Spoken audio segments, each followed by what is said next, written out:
Good afternoon, everybody. Welcome to Project Review Committee for February 15th, 2023. We're going to go ahead and start today's meeting at 1:36 p.m. I'm going to go ahead and start with roll call here with staff. Myself, Oscar Cepeda, the Associate Planner within the Community Development Department. We're also joined by Jeff O'Neill, our City Planner. We're joined by Clayton Dignam, our Fire Marshal with the Fire Department. We're also joined by Michael Knight, the Public Works Director. We're also joined by Javier Sanchez, our Engineering and Engineering and Project Management Director. And that's all from staff. At this time, I'm going to go ahead and open oral communications. This is the opportunity for members of the public to address the committee on any matter pertaining to project review.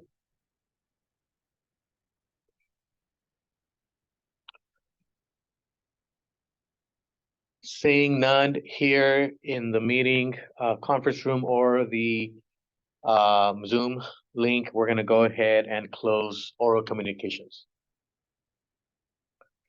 So on today's agenda, we have one item, which is Project Review Committee 2023-008 for a proposed annexation and a redevelopment of the property. Let me go ahead and share my screen with the preliminary site plan. So the applicant is proposing the development of a gas station that includes a convenience market with a drive-through restaurant. The commercial development also consists of 3 commercial buildings. Building 1 being at 7,200 square feet, Building 2 being at 6,000 square feet, and Building 3 at 7,200 square feet. The project would also include a request for an annexation of the subject site, a zone change to retail centers, and a conditional use permit would be required for the service station.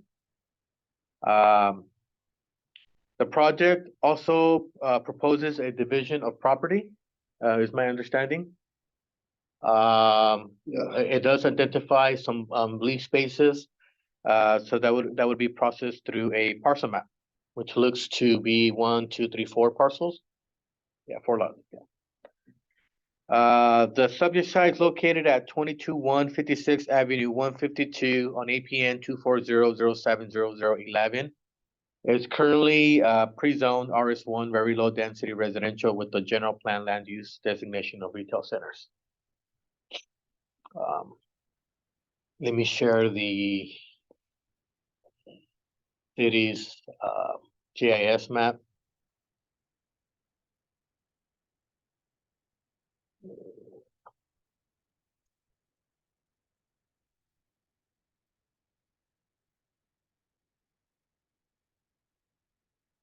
And then the general plan. As far as comments from staff, as stated, if the project would have to process the annexation of the area, I did reach out to LAFCO for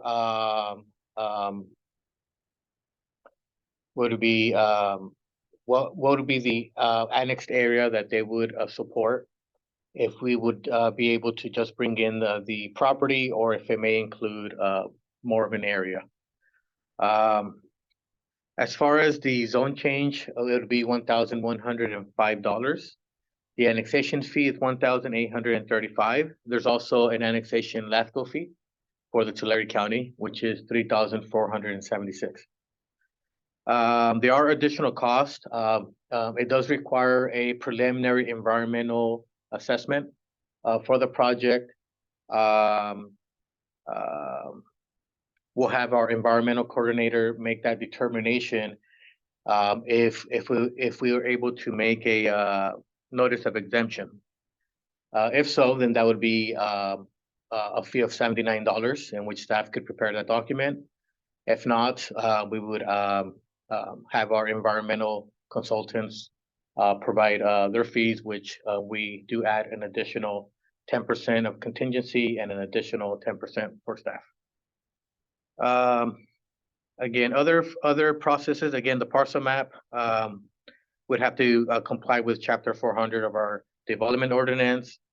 It is required to be prepared by a registered engineer or licensed surveyor. Fees associated with the tentative map, $1,500.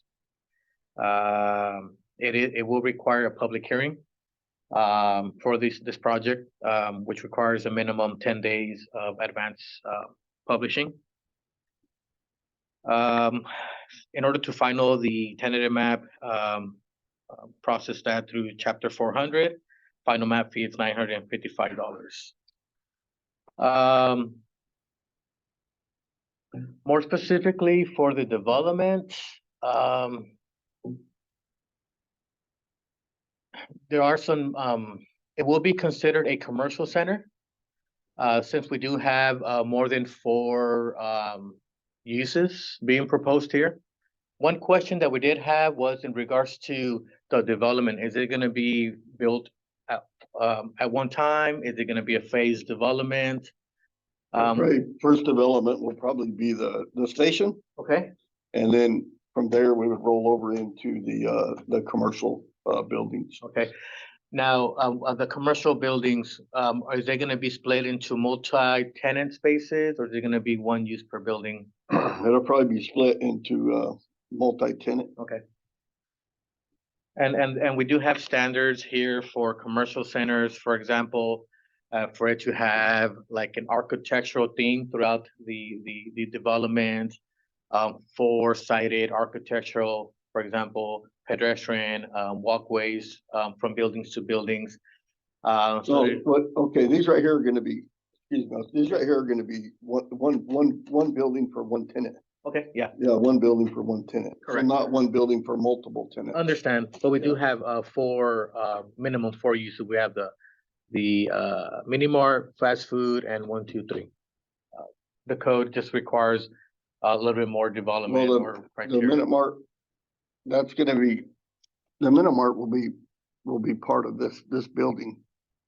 Right. Is it just gonna be used though? Oh, used, not- okay, not used, construction. okay. So Okay. once we have 4 uses or more, is considered a commercial center. So they're Okay. just additional supplemental requirements for that development itself. For example, having similar colors, materials throughout the development. Yeah. An example could be, Smart and Final here Yeah. on Olive. Yeah. For example. Keeping everything looking the same. Correct. Of course, landscaping. Make sure that any landscaping within the development comply with Chapter 303 of our development ordinance. Making sure that the property has sufficient illumination for the development. As outlined in section 300.07 of our development ordinance. The proposed trash enclosures, make sure we comply with section 300.13. Which shows from planning, it would meet those requirements. We're just gonna have to add a no parking here in front of those enclosures. Make sure that the perimeter is landscaped, which I believe you're showing there.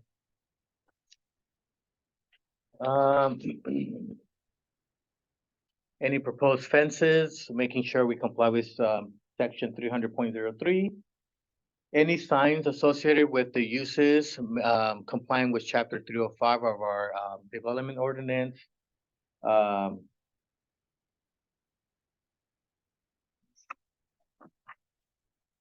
believe that's going to be pretty much standard comments from us from planning.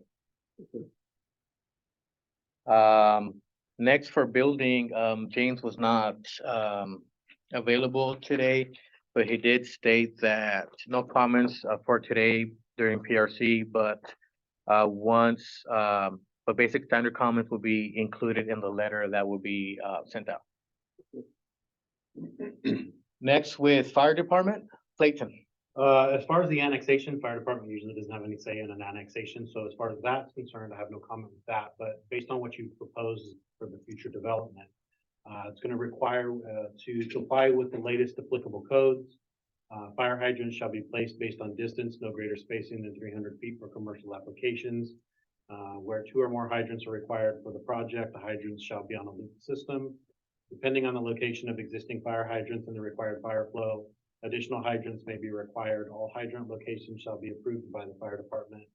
On-site fire hydrants and mains shall be provided where required by the fire code official. Fire hydrants located across a public street shall not be utilized for calculations or considered as available to meet fire flow and or RTP connection requirements for the project. Fire sprinkler plans are going to be required. Fire alarm, fire sprinkler monitoring plans are required. Underground plans shall be submitted with the above ground plan. The FDC is required to be placed within 50 feet of a functioning fire hydrant in an approved location. Where the conditions permit, the FDC should be located no closer than 40 feet from the building. Project to meet the minimum fire flow requirements per the table in Appendix B of the most recently adopted edition of the California Fire Code, which is the 2022 California Fire Code. No structures greater than 400 feet from a hydrant. All hydrants must be in place and accepted by the fire department prior to any combustibles being brought on site. Maintain minimum 20-foot roadways for fire department access. Maintain 2 points of entry and exit. UL 300 compliant suppression system plans will be required if the restaurant or proposed uses are producing grease-laden vapors. Fire extinguishers shall be placed to comply with the currently adopted edition of the California Fire Code, to be located no further than 75-foot travel distance from each other. Mounted in a readily visible and accessible location, no closer than 4 inches from the floor and higher than 48 from the top. NOx access is required, and address numbers shall be posted on the buildings and shall be visible from the street. The installed numbers shall contrast with their background. I've kind of laid some stuff out. We can look at it a little closer if you want to, just some ideas based on that. My question that I had was, I think at one time I came in and asked you, they were gonna look it up, but is there water on Elderwood So to tap into fire hydrant? I'd have to defer to Mike Knight out there. I know there is I believe there's a small line. And I'm pretty sure that there's one on Olive. But looking at the map right now, it looks like there's water. I'm just not sure of the sizes there. So, and I'll defer to Mike as we go through this. With that, we'll have Mike answer that question. Sure, yeah, as you can see, the GIS map that Oscar pulled up shows there is water and utility in the area. Depending, like I said, we have to run the calculation and flows out there, and that would dictate probably the connection point for that facility. So just to address that question, and then as a result of the project, because Bree's not on, I'll take care of the refuse service. And in the site plan, you've identified locations for 3 bin trash enclosures, and it would require to have 3 bin trash enclosures, and those locations are acceptable. And then as it relates to water, the facilities will be required to be protected by a backflow preventer. And recommendations for the services to the landscape would be individual meters to track the landscape usage outside of the domestic service to the facilities. So is there a water line going down Elder Street? Yeah, right there, that blue line. Yeah, that's what's on the map there. So the blue line. We don't know if that line is gonna be feasible for fire hydrant. We don't know what the flow is on that line. We don't know what the size is, so there'd have to be some calculations and stuff done, yeah. Yeah, So I think those are a 4-inch, right, Mike? 4-inch line in there. So it's right. The last flows we've done in that area has been just under 1,000 gallons a minute. But then as an alternative, Javier, as we talk about that, there is utilities in Olive Street that could potentially be looped through the property development as well. Is that the one that's basically almost right across the street, right in front of that church that opened there? Yes. right there, basically. Yeah, and they pulled that, I believe they had to pull that all the way across the road. I think the water line's on the north side, Yeah, the water line would be is on the south side of the road. right there. You're looking at it right there next to that car that's parked. Yeah, it's on the south side of the road, so you'd have to cross all of that. Yeah, So if Elderwood didn't work, would that one be a possibility, or you Well, don't know? what I'm saying is that it needs to be looped. It may be that you put your connections, one on Elderwood and one on Olive. And then it's looped through, so water's coming from both directions. Okay, In the event that one side has to be shut down, we still have water coming through the other. That's what a looped system basically Yeah. means, is that Okay. it's looped Two through. water sources coming. Two sides flow from two directions to isolate if we have to. Can you go back to the site plan, Oscar? Yeah. So I guess in a sense, depending if you were gonna loop that system through the full complex, you may have some restraint on the building, depending on how you do that. If you come off of Olive and loop the whole system and come back out on Elderwood, the only difficulty on that would be whether or not you install it on the Elderwood side and loop it back in, or if it comes through the complex, you'd have some issues with building number 1 behind the minute mark.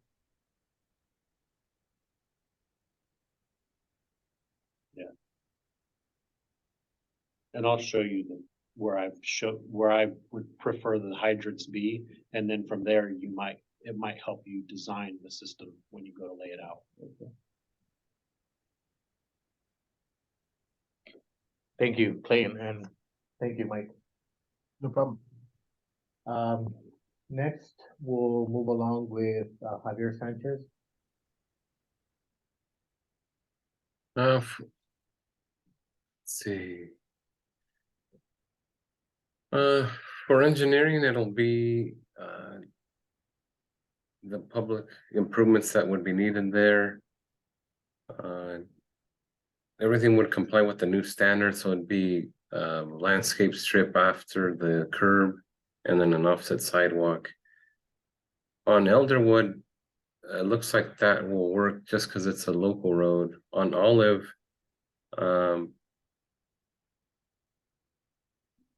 the curb alignment has been established, it's from even with the improvements that are hit or miss in this area, but especially as you go east. So most likely keep the curb width as it is, but what we have been doing is behind the curb requiring a expanded landscape strip and sidewalk. So that would be behind the curb, a 7.5-foot landscape strip, and then an 8-foot sidewalk. And just that's been our standard for arterial roads. And access point wise, and like that, looks like that driveway on Olive is okay, but the one on Elderwood, we've been doing at least 100 feet from the corner of the intersection to allow for stacking. So that would have to shift north some.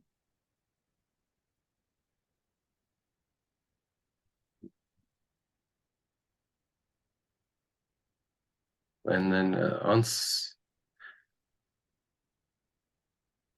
for the circulation on site, do those tie into each other? The west of building 2? Oh, they do. you mean the driveways? Yeah. Mhm. It just goes around like that, in and out, or out and in. Okay.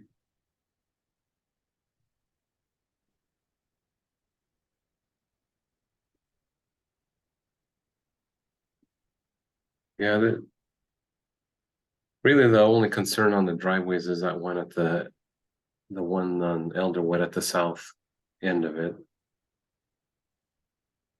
And then of course You want it to be bigger?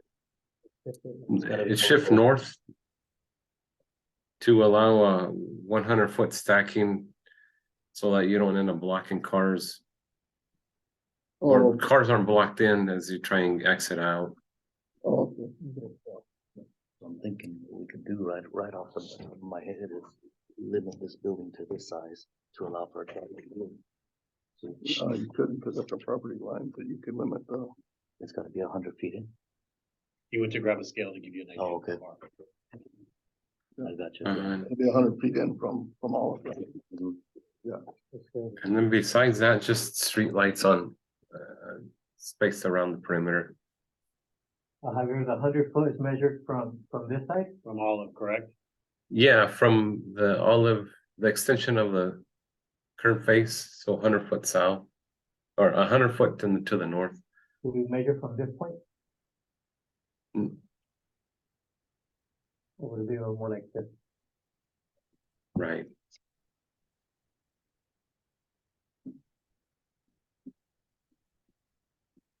That's like 100. So you just have to push it over like 35 feet minimum.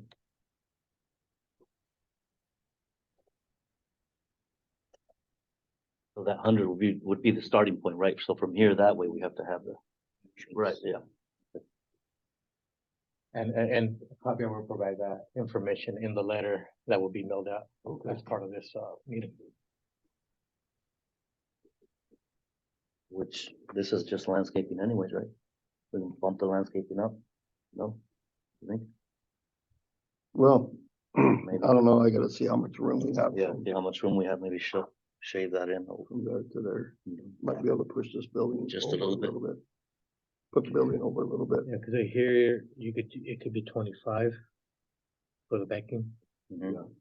You got maybe 5 feet to work with there. Okay. On this side, I forgot to mention, we're gonna have to push it in 5 feet. This is residential. On that side. It's a transitional site, so we'll need to move it over. 5 feet.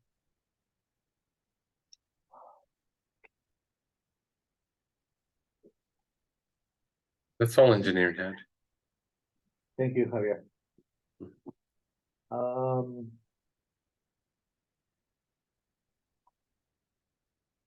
Yeah, we'll provide, comments from each department, in a letter that gets mailed out about 2 weeks after today's meeting.